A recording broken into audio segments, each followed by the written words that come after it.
गोंदिया जिल्ह्यातील सालेकसा पंचायत समिती येथील पशुधन विकास अधिकारी विस्तार सरोज कुमार ज्ञानीराम बावनकर व कंत्राटी वाहन चालक भूमेश्वर चव्हाण यांना 4,000ची लाच घेताना लाचलुचपत प्रतिबंधक विभागाच्या पथकाने रंगेहात पकडल्याची घटना काल घडली।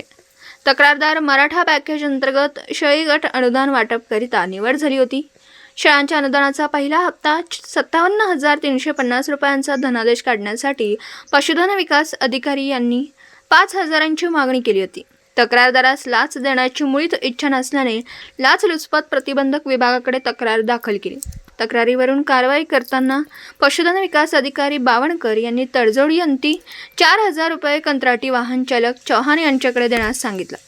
आरोपी वाहन चालकास 4,000ची लाच घेताना लाचलुचपत प्रतिबंधक विभागाच्या पथकाने पंचासमक्ष पकडला।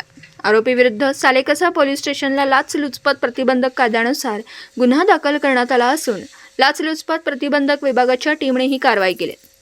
गोंदियाहून प्रतिनिधी अमरदीप बडगे। दिवसभरातील घडामोडींचा आढावा घेण्यासाठी पाहत रहा N24 मराठी न्यूज चॅनल।